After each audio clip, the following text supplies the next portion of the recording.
Olha só, vamos falar de previdência agora? Aproveita e já pega seu celular, já manda sua pergunta aqui pra gente no 19991969255 que a gente vai responder ao vivo. A gente não, né? O doutor Leandro Nagliatti, que é advogado e especialista em direito previdenciário e tributário, vai responder pra gente, porque chove, viu, doutor? Toda vez que você vem aqui, chove pergunta e dúvidas também, né? Muito boa tarde pra você. Boa tarde, que coisa boa, né? É verdade. Ô, doutor, já vou começar a te perguntar, porque foi uma das perguntas que a gente já mais teve da última vez que você veio aqui. Para quem já aposentou, a pessoa pode continuar trabalhando normalmente? A pessoa pode continuar trabalhando normalmente, porém tem que analisar qual a modalidade que ele aposentou. Se for aposentadoria especial no regime geral, vamos dizer assim, já fazendo, né, dando um exemplo do que a gente vai falar posteriormente, ele tem que parar de trabalhar, porque senão ele vai perder a aposentadoria especial. Se for aposentadoria por idade ou aposentadoria por tempo de contribuição, ele pode continuar trabalhando normalmente. Porém, se ele já for no regime próprio, que é o servidor público, ele também vai ter que parar de trabalhar. Nossa, e existe assim, existe um caso específico que possa ganhar mais assim na aposentadoria, dentro da aposentadoria ou não? A única possibilidade que eu vejo, que eu entendo, é a revisão. Se porventura ele tiver algum direito, alguma possibilidade de rever o valor da aposentadoria, aí consegue ampliar e aumentar o valor recebido.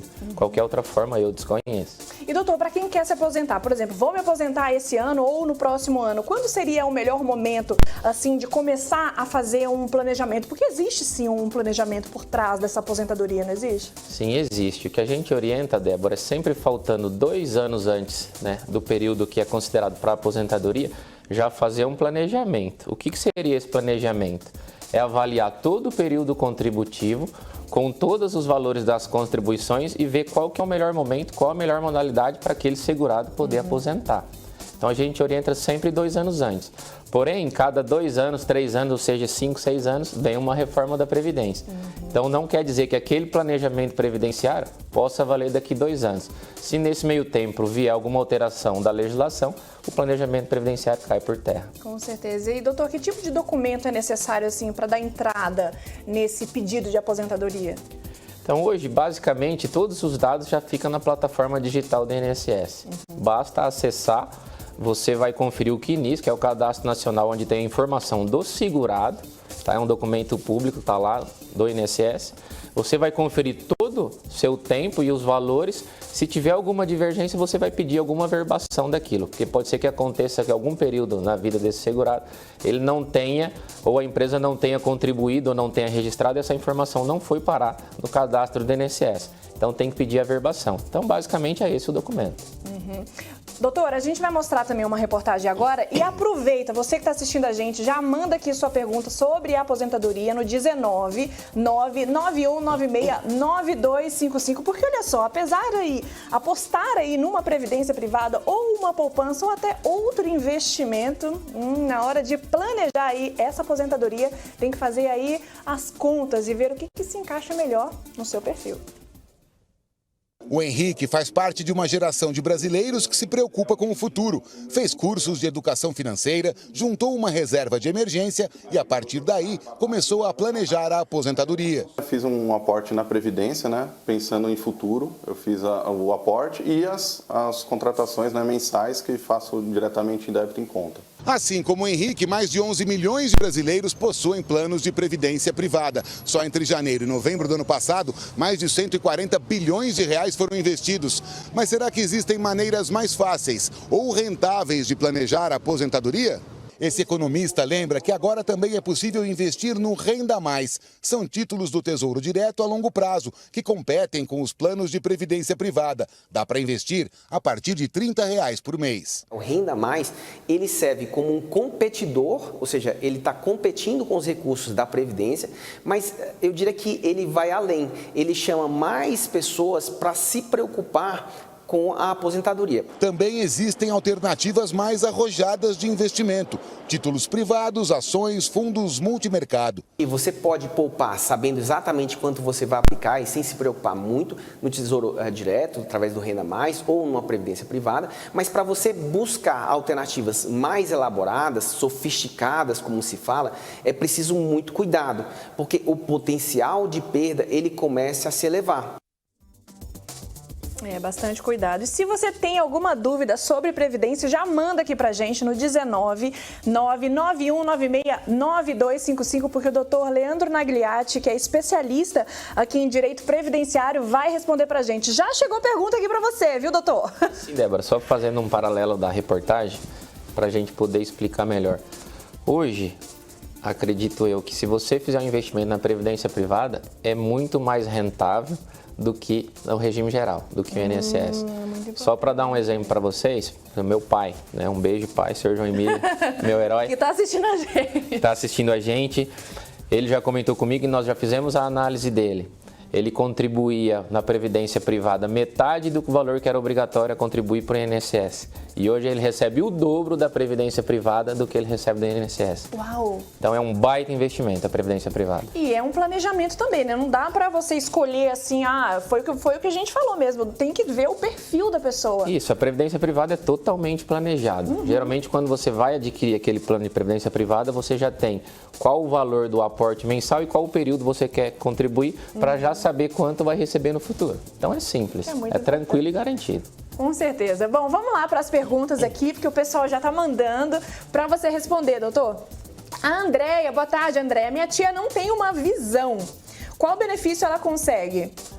Primeiramente, precisa ver se ela tem a qualidade segurada, se ela contribui para o INSS ou não.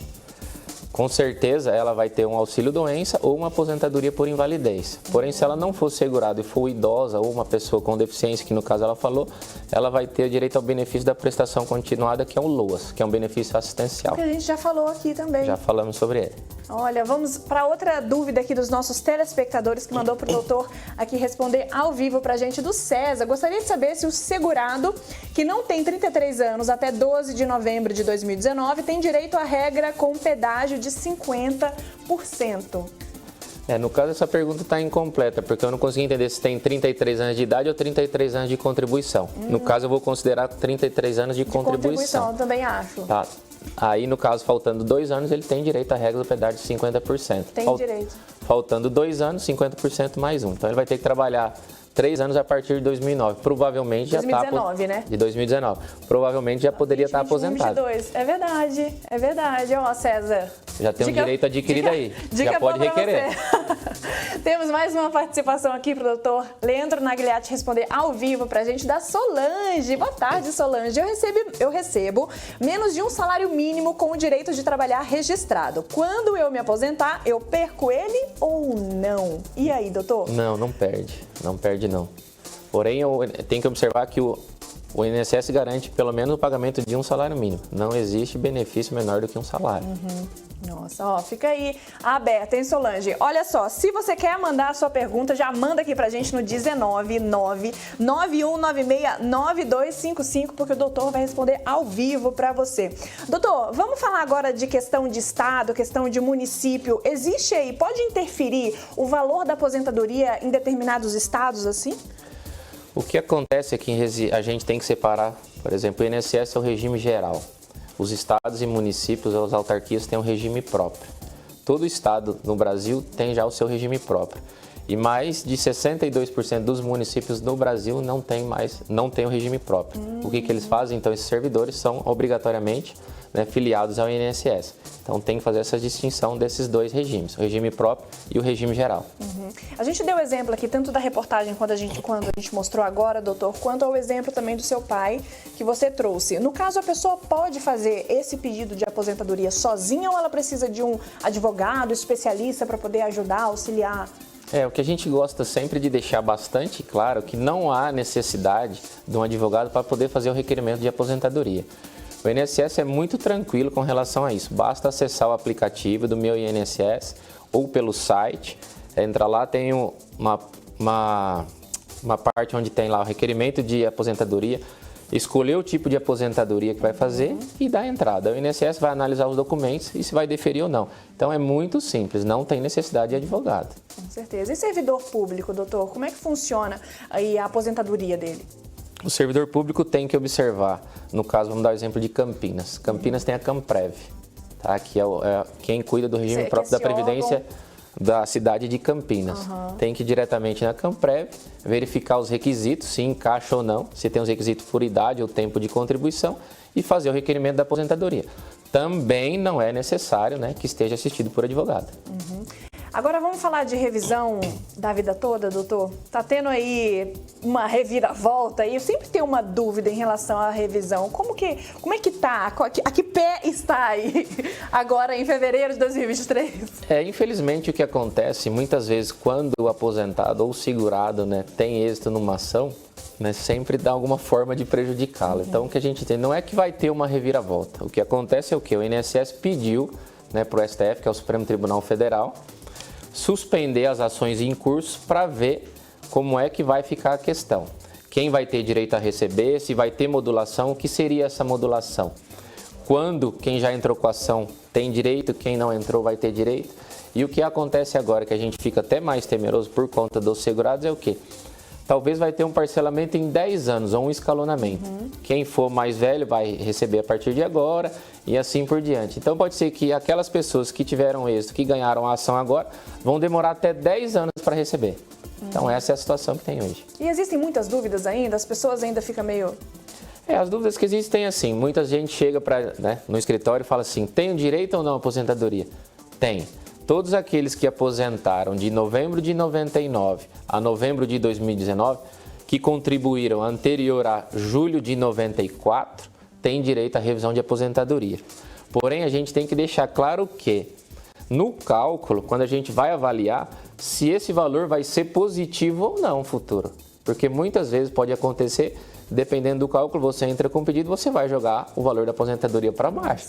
Então é um prejuízo grande. Então, assim, basicamente todos têm direito à revisão. Porém, a gente bate, né, enfaticamente se esse valor vai dar positivo ou não. Esse é o detalhe. Com certeza. E se você tem alguma dúvida, já manda aqui pra gente no 19991969255 que o doutor vai responder ao vivo pra você. Doutor, a gente vai mostrar aqui no nosso telão mais uma dúvida que chegou do Pedro de Limeira. Gostaria de saber o porquê de, na classe trabalhadora, tem que se aposentar com 36 anos de carteira e o político aposenta com 8 anos. Nossa, tem uma diferença? Eu não sabia disso. Não vou dizer assim, necessariamente 36 anos de carteira e o político com 8 anos, tá? O político geralmente se aposenta com 16 ou às vezes 32. Aí tem que analisar porque o político, até antes da reforma da Previdência de 2019, tinha um regime próprio dele, lá na Câmara. Agora não tem mais. Então, agora, o que muitas vezes acontece é que geralmente as pessoas vão para a política, já está com um pouco mais de idade, então está mais perto da aposentadoria. Porém, ele vai trabalhar, vamos dizer assim, 8 anos, mas vai receber o valor proporcional àquele 8 anos. A não ser que no regime próprio, aqueles que entraram antes de 2003 têm direito à paridade e à integralidade.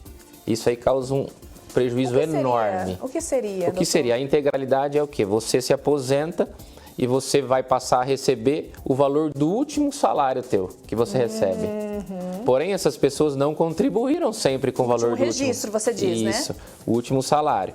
Porém, essas pessoas não contribuíram com esse valor desse salário durante todo o período. Então, dá um déficit muito grande, o prejuízo é imenso. E a paridade é o quê? Não acompanha o aumento normal dos aposentados. A paridade é o quê? Quando aquele servidor da ativa, que é a atividade que ele exercia, tem um aumento, a aposentadoria também dele é alavancada. Nossa, fica atento. Então é muito interessante. Pedro? Muito interessante esse caso do Pedro. Vamos para mais uma participação aqui da Giane. Boa tarde, Giane. Ai, que linda! Super beijo para você. Gostaria de saber, trabalhei muito pouco com carteira assinada. Eu tenho direito de aposentadoria por idade? Os dois requisitos de aposentadoria por idade, né, para a mulher, no caso, 2023, tem que ter 62 anos de idade e tem que ter um mínimo de 15 anos de contribuição. Se ela tiver esses dois requisitos, ela consegue aposentar. Ó, agora conta pra gente, Giane, ó, quantos anos você tem, porque agora a gente precisa mais específico também, né? Com Super certeza. beijo pra você, viu? Obrigada, minha linda. Vamos lá para mais uma dúvida aqui da Maria. Boa tarde, Maria. Tenho 55 anos e 24 anos trabalhados, sendo 14 serviço público. Tenho insalubridade e quando vou me aposentar? E aí? Então, no caso dela, depois da reforma da Previdência, que ao meu ver acabou com essa parte de aposentadoria especial, ela teria que contribuir, no caso, mais um ano ela consegue. Mais um ano? É. Então tá próximo, né? Exatamente. Aí, Maria, ó, vai que você consegue, viu? A gente tem mais uma dúvida aqui pro doutor Leandro responder aqui pra gente ao vivo, da Tânia. Estou tratando de um câncer e sou registrada na empresa. Queria saber se consigo aposentar. Provavelmente o que eles vão analisar, né? Se essa doença vai ser reversível ou não. Aí a gente não tem esse conhecimento técnico para fazer. Provavelmente um auxílio doença, ela vai ter direito e ela vai conseguir afastar. Agora, uma dica interessante que é para observar, se ela conseguir aposentar, tá? Ela não paga mais imposto de renda. É mesmo? Olha aí, Tânia. Câncer é uma das doenças que garante a não pagar imposto de renda depois de aposentado. Essa é uma dica, poucos observam, né? Pouca gente sabe disso, mas é bastante válida, porque dá para economizar bastante. Com certeza, por ano aí. Olha aí, Tânia, fica atenta, viu? Temos mais uma participação aqui para o doutor responder ao vivo pra gente, da Fabi. Gostaria de fazer uma pergunta. Claro, Fabi, como proceder com a aposentadoria para quem tem MEI? Que é o microempreendedor individual. Tem como contribuir mais que o imposto da MEI para não aposentar com o mínimo somente? E aí, doutor? Tem como contribuir sim. Agora, o que ela precisa observar é que tem um limite de faturamento na MEI. Porém, se ela contribuir com um valor muito maior, pode ser que ela perca, né, a situação dela de MEI. Então, tem que observar essa situação. E, geralmente, o MEI você recolhe a alíquota que é a mínima, sobre um salário mínimo. Se eu não me engano, 5 ou 6% do valor do salário mínimo. Agora, se ela vier a contribuir a mais por uma outra modalidade, tem que observar se ela não vai perder a qualidade de MEI. Com certeza. Só isso. Doutora, ficaria aqui o programa inteiro com você. Ó, e se você ainda tem alguma dica, já manda aqui pra gente que o doutor vai voltar outro dia pra responder. Ele sempre volta, né? Sim, a gente volta. Doutor, muito obrigada, viu, Eu por que responder agradeço. todas essas perguntas pra gente.